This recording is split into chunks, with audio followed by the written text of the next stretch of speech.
मैं नमस्कार कहता हूँ. അനുഗ്രഹിക്കപ്പെട്ട കുഞ്ഞുങ്ങളാണ് നമ്മുടെ സൺഡേ സ്കൂളിലുള്ളത് നോർത്ത് ഇന്ത്യയിൽ സ്തുതിക്കുന്നു. बहुत ही अनुग्रहित बच्चे हैं हमारे संडे स्कूल में. നമ്മുടെ കുഞ്ഞുങ്ങളെ നമ്മൾ ഇഗ്നോർ ചെയ്യാൻ പാടില്ല. और हमारे बच्चों को हम कभी भी इग्नोर न करें. അവര് കാരണം വളരെ ശ്രദ്ധ ഈ കാലങ്ങളിൽ നമ്മുടെ കുഞ്ഞുങ്ങൾക്ക് കൊടുക്കേണ്ടതാണ്. और उनके लिए बहुत ही खास समय हमें देना चाहिए. നമ്മുടെ കർത്താവിന്റെ ശ്രദ്ധയും അവരില്ല.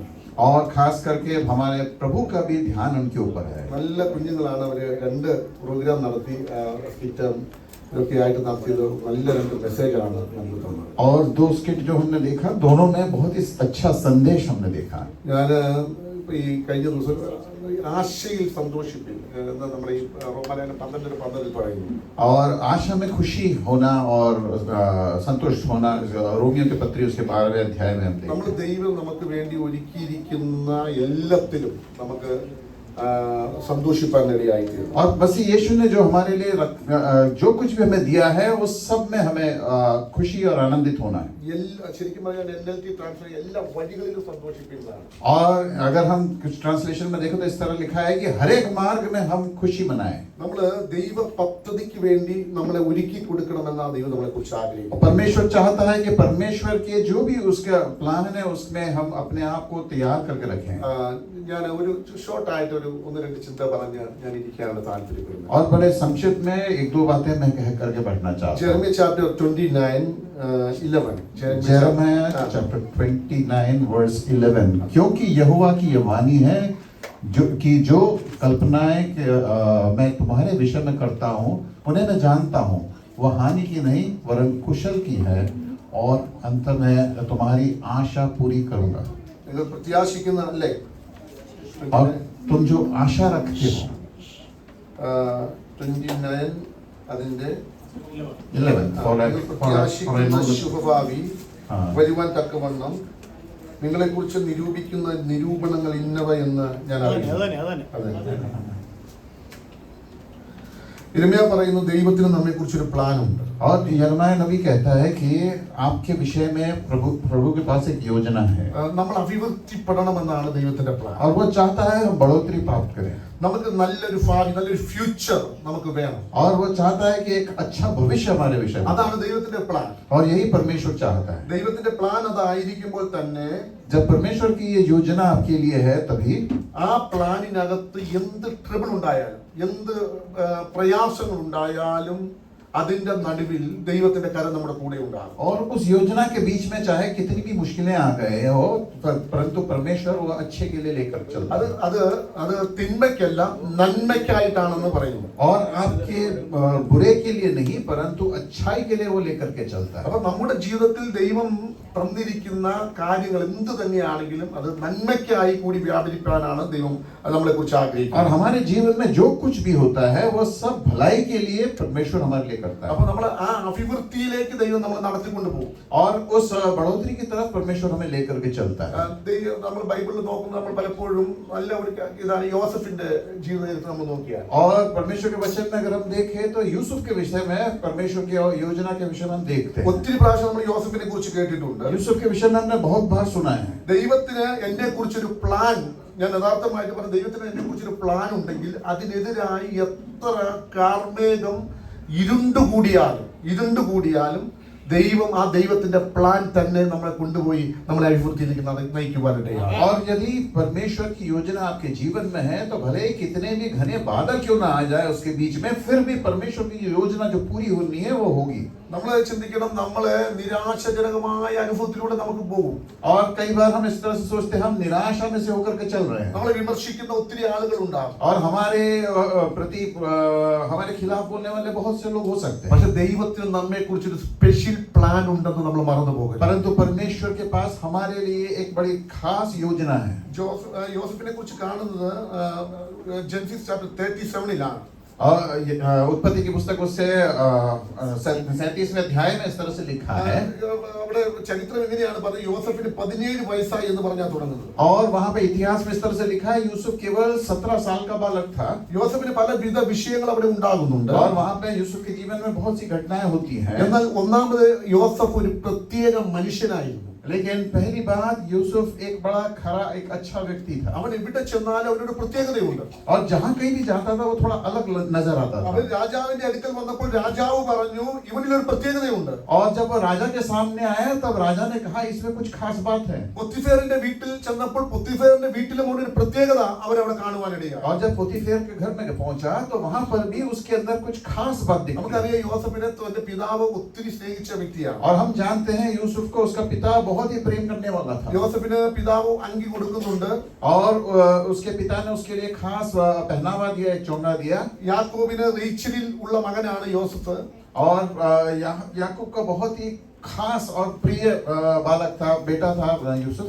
അപ്പോൾ സാധാരണ അങ്കി കൊടുക്കുന്നത് ശമൂവേൽ പ്രവചനത്തിൽ വായിക്കുന്നത് ഒരു കാര്യം, ഒരു റോയൽ പദവിയായിട്ടാണ് ശമൂവേൽ പ്രവചനത്തിൽ നമ്മൾ വായിക്കുന്നത്. और शमूएल नबी की पुस्तक में हम देखते हैं किसी को बड़ी खास अगर पहनावा देते, चोंगा देते तो वो बहुत ही खास बात है। സെക്കൻഡ് ശമൂവേൽ ചാപ്റ്റർ 13-18 വായിക്കുന്ന അങ്കിയെ കുറിച്ച് വിശദമായിട്ട് അവിടെ എഴുതിയിട്ടുണ്ട്. और दूसरा शमूएल की पुस्तक उसके 13वें अध्याय उसके 18वीं आयत में वहां पर लिखा है एक बड़े खास कलर का एक पहनावा दिया उसे। എന്നാൽ യാക്കോബ് അവിടെ പറഞ്ഞിരിക്കുന്ന കാര്യങ്ങൾ എന്ന് പറഞ്ഞാൽ അങ്ങനെ ആ കാര്യങ്ങളെ കുറിച്ചല്ല പറയുന്നത്, ഒരു പ്രത്യേകമായ ഒരു അങ്കി യോസഫിന് കൊടുത്തു എന്നാണ് പറയുന്നത്. और वहां पर इस तरह से लिखा है कि याकूब ने यूसुफ को एक बड़ा खास ड्रेस दिया। താൻ സ്നേഹിച്ച റേച്ചലിൽ നിന്ന് ഉണ്ടായ ആദ്യ മകനായ യോസഫിന് അങ്കി കൊടുത്ത് സ്നേഹിച്ചു എന്നാണ് അവിടെ കാണുന്നത്. और सबसे ज्यादा प्रेम रखने वाले उसके खास पत्नी जो राहेल थी, उसका बेटा। എന്ന് പറഞ്ഞാൽ ഈ കൊടുക്കുന്നത് തന്നെ ഇവനാണ് വാഴേണ്ടവൻ, ഇവനാണ് എന്ന് യാക്കോബിന് അറിയാം.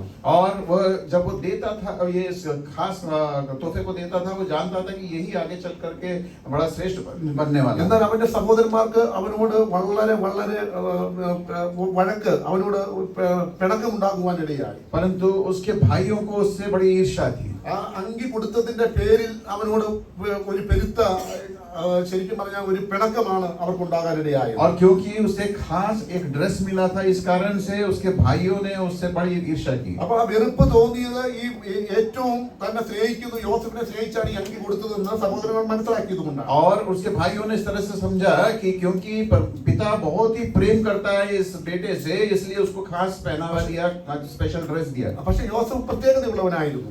परंतु यूसुफ के अंदर कुछ खासियत थी। അവൻ ദൈവത്തിൽ നിന്ന് രണ്ട് സ്വപ്നങ്ങളാണ് കണ്ടത്. उसने परमेश्वर की ओर से 2 सपनों को देखा। ഓരോന്ന് നോക്കിയാൽ യോസഫ് ഈ ഭവനത്തിൽ നമ്മൾ ചിന്തിക്കണം, ആ സ്വപ്നത്തിലൂടെ പ്രത്യേകമായി യോസഫിനോട് ദൈവം ജസ്റ്റ് സംസാരിക്കുന്നതായിരുന്നു, ജസ്റ്റ് ഒരു ഇടപെടൽ കാണാൻ പറ്റുന്നു. और दोनों जो स्वप्नों को देखते हैं तो हम जानते हैं कि परमेश्वर यूसुफ के द्वारा कुछ खास बात उसके विषय में कुछ खास कहता है। ഈ യോസഫ് ഒരു പ്രത്യേകതയുള്ളവനായിട്ടാണ് ആ ഭവനത്തിൽ തന്നെ വളരുന്നത്. और ये यूसुफ जब उस परिवार में पढ़ता था तभी उस समय कुछ खासियत वो रखता था। നമ്മൾ ചിന്തിക്കണം, ഈ ഡിഫറെന്റ് എന്ന് പറയുന്നത് ഒരു നല്ല കാര്യമാണ്. और हम ऐसा समझने की कोशिश करें कि जहां पर लिखा हुआ है खास, ये कुछ अच्छी बात है क्या? എന്നെ കേൾക്കുന്ന കുഞ്ഞുങ്ങളെ ഞാൻ പറയുന്നത്, ഒരു ഡിഫറെന്റ് ആയിട്ട് നമ്മൾ നിൽക്കുക എന്ന് പറയുന്നത് നല്ല കാര്യമാണ്. और हम अपने बच्चों को जब कहते हैं कि तुम थोड़ा अलग होकर रहना, तो वो अच्छी बात है। നമ്മൾ ഈ കമ്മ്യൂണിറ്റിയിൽ ഒരു വ്യത്യസ്തമായ ഒരു പൈതലായി നിൽക്കാനുള്ളത് എന്നുള്ളത് ഒരു നല്ല കാര്യമാണോ ഈ കാലങ്ങളിൽ നമ്മൾ ചിന്തിച്ചേ? और आज के संदर्भ में अगर देखें तो इस समूह में जब समाज में रहते हैं तो कुछ अलग होकर के रहना वो अच्छी बात है या खराब है? പൊതുസമൂഹം നമ്മളെ അംഗീകരിക്കണമെങ്കിൽ നമ്മൾ അവരെ പോലെ ആയാലേ പറ്റത്തുള്ളൂ. और ये जो समाज अगर आपको अंगीकार कर रहे हैं तो उसके लिए उनके समान हो जाए तो जल्दी अंगीकार करते हैं। നമ്മൾ അവര് ചെയ്യുന്നത് പോലെ ചെയ്താലേ അവരുടെ നടുവിൽ നമുക്ക് അംഗീകാരം കിട്ടത്തുള്ളൂ. और यदि आप उनके समान ही बर्ताव करते हैं तो वो लोग खुश होते हैं और आपको अंगीकार करते हैं। അവരെ പോലെ നമ്മൾ ആയാൽ മാത്രമേ അവരുടെ കൂട്ടത്തിൽ നമ്മൾ ഉൾപ്പെടുത്തത്തുള്ളൂ. और यदि आप उनके समान ही रहे, उनकी चाल चलन में रहे तो वो आपके साथ संबंध रखते നമ്മൾ हैं। സ്കൂളിൽ പഠിക്കുന്നവരാണെങ്കിലും കോളേജിൽ പഠിക്കുന്നവരാണെങ്കിലും നമ്മുടെ ഫ്രണ്ട്സിനൊപ്പം നമ്മളെ കൂട്ടണമെങ്കിൽ നമ്മൾ അവരെ പോലെ, അവർ ചെയ്യുന്നത് പോലെ നമ്മൾ ഇടപെട്ടാലേ നമ്മൾ അവർ നമ്മുടെ കൂടെ കൂട്ടത്തുള്ളൂ. और यदि हम कॉलेज में हैं और स्कूल में हैं, जिस तरह से हमारे मित्र करते हैं अगर वैसा ही हम करें तो वो लोग हमें साथ में लेके चलते हैं। നമുക്ക് വരുന്ന ഏറ്റവും വലിയ പ്രശ്നം അതാണ്. എന്ന് പറഞ്ഞിട്ടുണ്ടെങ്കിൽ നമുക്ക് അവരെ പോലെ ചെയ്യാൻ പറ്റുമോ? പല കാര്യങ്ങൾ അവരെ പോലെ ഇടപെടുന്നതിൽ ഇടപെടാൻ പറ്റുമോ? तो हमारे ऊपर ये सबसे बड़ा दबाव रहता है कि क्या हम भी उनके समान जो वो करते हैं हम कर सके। നമ്മൾ ഡിഫറെന്റ് ആയി നിന്നാൽ നമ്മൾ അംഗീകരിക്കപ്പെടത്തില്ല. और यदि हम उनसे अलग होकर के खड़े रहे तो क्या हम उनको वे हमें अंगीकार करेंगे? എന്നാൽ ദൈവവചനം നമ്മെ പഠിപ്പിക്കുന്നത് നമ്മൾ എന്നും ഡിഫറെന്റ് ആയി തന്നെ നിൽക്കാനാണ്. लेकिन परमेश्वर का वचन हमें यही सिखाता है कि आज भी हम एक अलगताई में रहें. റോമൻസ് ചാപ്റ്റർ 11:1 പറയുന്നുണ്ട് നമ്മൾ ഈ ലോകത്തോട് അനുരൂപപ്പെടരുത്. रोमियो की पत्री उसके 12वें अध्याय उसकी पहली आयत में लिखा है कि आप इस संसार के सदृश ना हो जाए. നമ്മൾ അംഗീകരിക്കപ്പെടുന്നതിന് വേണ്ടി കേൾക്കണേ, നമ്മൾ അംഗീകരിക്കപ്പെടുന്നതിന് വേണ്ടി അവരുമായിട്ട് അനുകൂലപ്പെട്ടാൽ ദൈവത്തിന് പ്രസാദമല്ല. और यदि हम उनका अंगीकार प्राप्त करने के लिए हम उनके समान हो जाए तो परमेश्वर हमसे खुश नहीं होता. നമ്മുടെ കുഞ്ഞുങ്ങളൊക്കെ ചോദിക്കാറുണ്ട്, അത് ചെയ്താൽ എന്താ കുഴപ്പം? कई बार हमारे बच्चे पूछते हैं अगर हमने वो किया तो इसमें क्या गलती है? ഞങ്ങളുടെ കൂട്ടുകാർ അത് ചെയ്യുന്നുണ്ട്, ഞങ്ങൾ ചെയ്താൽ എന്താ കുഴപ്പം? हमारे मित्र भी वही करते हैं, अगर हम ऐसा करें तो उसमें क्या गलती है? ഞങ്ങൾ അത് ഇട്ടാൽ എന്താ കുഴപ്പം, ഞങ്ങൾ ഇത് ഇട്ടാൽ അല്ലേ? നമ്മുടെ പല കുഞ്ഞുങ്ങളൊക്കെ നമ്മോട് ചോദിക്കുന്ന കാര്യങ്ങളാണ്. और कई बार हमारे बच्चे इस तरह से पूछते हैं हम भी वैसा धारण कर लें, वैसा कपड़े पहन लें, वैसा करें तो उसमें क्या गलती है? അയ്യോ ഞാൻ ആ ഡ്രസ്സ് പോലത്തെ ഞാൻ ഇട്ടാൽ എന്തോ, അങ്ങനെയൊക്കെ ചോദിക്കുന്ന ഒത്തിരി നമ്മുടെ ഇടയിൽ ഞാൻ പാസ്റ്റർ ആയതുകൊണ്ട് നമുക്കറിയാം പല കുഞ്ഞുങ്ങൾ ചോദിക്കാറുണ്ട്. और हमारे बीच में बच्चे इस तरह से पूछते हैं जैसे वो लोग पहनावा पहनते हैं, क्या हम भी वैसा पहने तो उसमें क्या गलती है? मैं पास्टर हूं इसलिए मेरे से भी कई बार ഓരോന്നും എടുത്ത് നോക്കിയാൽ വലിയ കുഴപ്പമൊന്നും കാണത്തില്ല. और ऐसा अगर आप देखें तो लगता है कि कुछ गड़बड़ी नहीं है इसमें. എന്നാൽ കുഞ്ഞുങ്ങളെ ഞാൻ നിങ്ങൾ അറിയാതെ തന്നെ നമ്മൾ ലോകത്തോട് അനുരൂപപ്പെട്ടുകൊണ്ടിരിക്കുകയാണ്. और मैं आपसे बताना चाहता हूँ खास करके बच्चों, अगर हम ऐसा करते हैं तो इस संसार के सदृश हम हो जाते हैं. വചനം പറയുന്നു നിങ്ങൾ ലോകത്തോട് അനുരൂപപ്പെടരുത്. और परमेश्वर का वचन कहता है कि संसार के सदृश ना हो.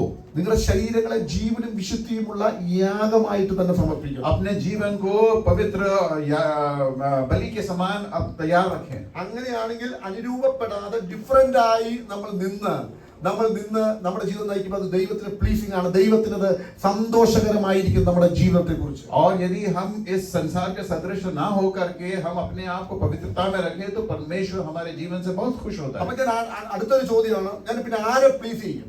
और अगर उसका अगला सवाल ऐसा होता है कि मैं किसको प्रसन्न करूं?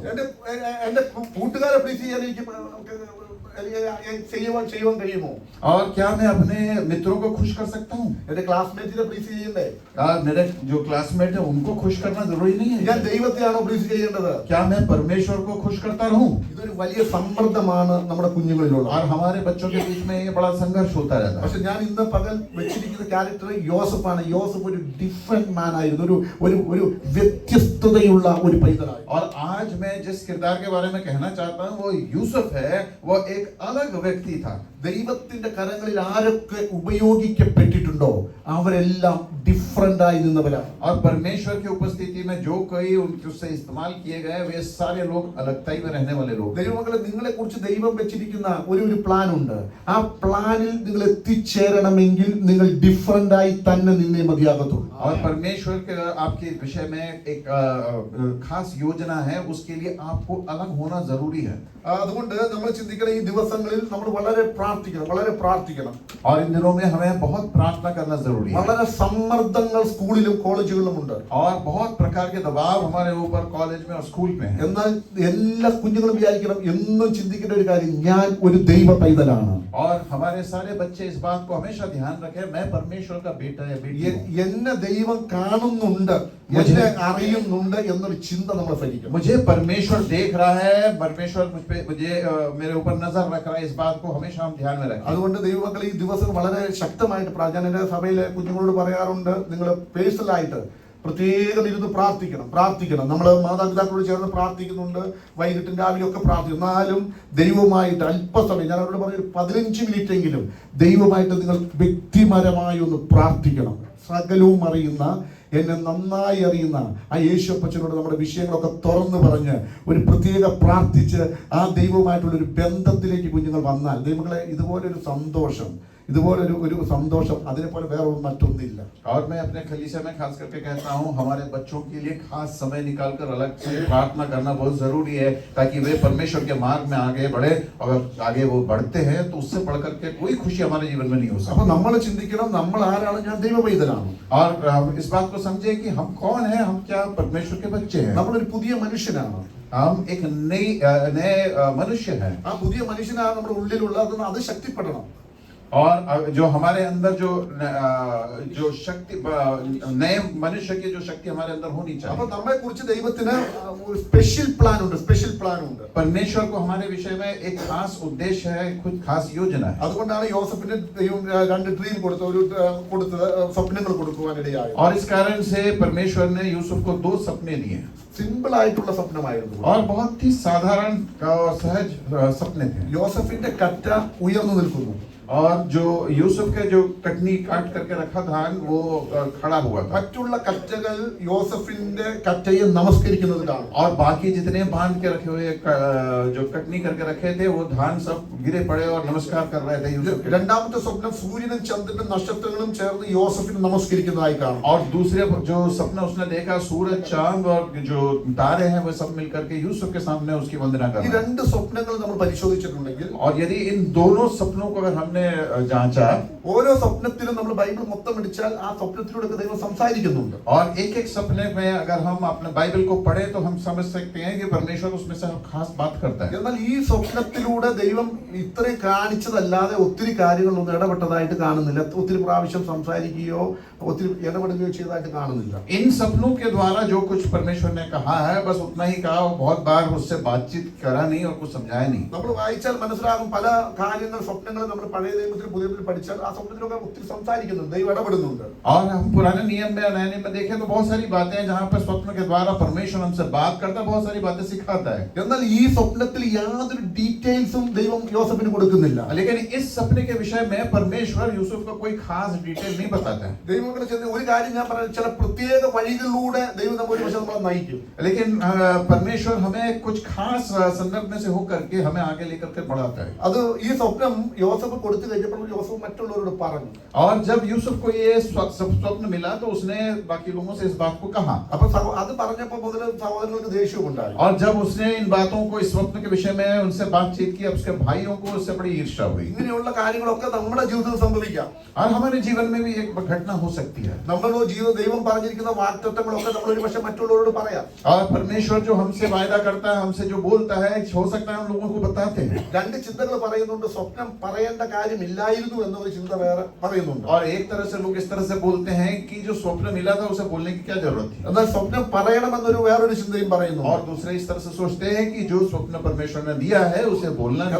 എന്നാൽ ഇന്ന് എനിക്ക് നിങ്ങളോട് പറയാനുള്ളത്, നിങ്ങളോട് ദൈവം ഒരു പ്രവചനമോ ഒരു വാഗ്ദത്തമോ പറഞ്ഞാൽ ദൈവത്തോട് നിങ്ങൾ ആലോചന ചോദിച്ച് ദൈവം പറഞ്ഞാൽ മാത്രമേ അത് മറ്റുള്ളവരോട് പറയാമോ. और मैं आपसे खास करके बोलना चाहता हूँ, यदि परमेश्वर ने आपसे कुछ बात को कही है या आपको कुछ दर्शन दिया है, यदि परमेश्वर आपसे बोले तभी आप लोगों को बताएं। ചില കാര്യങ്ങൾ മറ്റുള്ളവരോട് ഷെയർ ചെയ്യുന്നത് കൊണ്ട് ഗുണത്തേക്കാൾ ദോഷം സംഭവിക്കാം. और कुछ बातों को जब हम लोगों के साथ बांटते हैं तो उसका फायदे से ज्यादा नुकसान होता है। ഇവിടെ സ്വപ്നമുണ്ടായി, പക്ഷേ ആ സ്വപ്നത്തിന് വലിയ ക്ലാരിറ്റി ഇല്ല. और यहाँ पर एक स्वप्न हुआ, उसमें बहुत ज्यादा बहुत क्लैरिटी नहीं है। പല സ്വപ്നങ്ങളും ബൈബിൾ എടുത്ത് പഠിച്ചാൽ സ്വപ്നത്തിലൂടെ ദൈവം സംസാരിച്ചു എന്ന് ഞാൻ പറഞ്ഞല്ലോ. और मैंने कहा कि बाइबल में बहुत सारी स्वप्न है जिसके विषय में परमेश्वर ने बहुत बातें कही हैं। അനേക പ്രശ്നങ്ങൾ യോസഫിന്റെ ജീവിതത്തിൽ ഉണ്ടാകുന്നുണ്ട്. और यूसुफ के जीवन में बहुत से प्रश्न और परेशानियां होती हैं। അവൻ സഹോദരന്മാരെ അന്വേഷിച്ചു പോയ ആ കാര്യം നമ്മൾ മനസ്സിലാക്കണം. और हम इस बात को समझें कि वो अपने भाइयों को ढूंढता हुआ गया അവനെ പിടിച്ചുകൊണ്ടുപോയി പൊട്ടക്കിണക്കി കൊണ്ടുപോയി ഇടുക. और उन्होंने जाकर के उसे पकड़ करके एक अंधेरे कुएं में डाल दिया। അവിടുന്ന് അവനെ പൊത്തിഫേറിന്റെ ഭവനത്തിലേക്ക് ദൈവം കൊണ്ടുപോകുന്നുണ്ട്. और वहां से परमेश्वर उसे पोतीफेर के घर लेके जाता है അവിടുന്ന് അവൻ കാരാഗ്രഹത്തിലേക്ക് പോകുന്നു. और वहां से वो कारागृह में जाता है അവിടുന്നാണ് അവൻ കൊട്ടാരത്തിലേക്ക് और പോകുന്നത്. वहां से वो राजमहल में जाता है। ഇത് ഏതെങ്കിലും ഒരു വിഷയം ഈ സ്വപ്നത്തിലൂടെ ദൈവം അവനോട് പറഞ്ഞിട്ടുണ്ടോ? और इसमें से कोई सी एक बात उसके स्वप्न में कहाँ कहा था?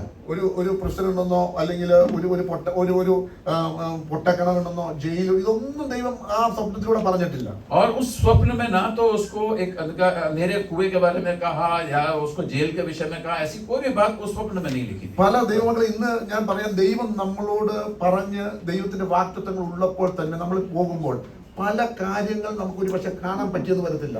അതിന്റെ ഇടയിൽ ഒന്നും നമുക്ക് കാണാൻ പറ്റിയില്ലെങ്കിലും ദൈവം പറഞ്ഞതാണെങ്കിൽ അത് അങ്ങനെ തന്നെ സംഭവിക്കും, അങ്ങനെ തന്നെ സംഭവിക്കും. ആ വിശ്വാസം നമുക്കുണ്ടാകണം. और प्रियजनों, यदि परमेश्वर आपको कुछ दर्शन देता है, कुछ योजना बताता है, तो उसमें बहुत सारी बातें जो उसके बीच में होकर के गुजरते वक्त होने वाली हैं, वो घटनाएं हम नहीं देखते, लेकिन यदि परमेश्वर ने आपसे वायदा किया है तो जैसे उसने वायदा किया वैसा ही होने वाला है. നമ്മൾ ചിന്തിക്കണം, ദൈവം നമുക്ക് തന്നിരിക്കുന്ന ഒരു ദർശനമാണെങ്കിലും ഒരു പ്രവചനമാണെങ്കിലും വാഗ്ദത്തമാണെങ്കിലും അതിന്റെ ഒരു പക്ഷേ എൻഡ് പോയിന്റ്, അതിന്റെ അവസാനം എന്ത് സംഭവിക്കും എന്നായിരിക്കും പറഞ്ഞിരിക്കുന്നത്. അതിന്റെ ഇടയിലുള്ള ഒരു കാര്യവും ദൈവം തരാത്തത് കൊണ്ട്, അത് പറയാത്തത് കൊണ്ട് ദൈവത്തിന്റെ പ്രവൃത്തിയെ ഒരിക്കലും നമ്മൾ ചോദ്യം ചെയ്യുന്നു.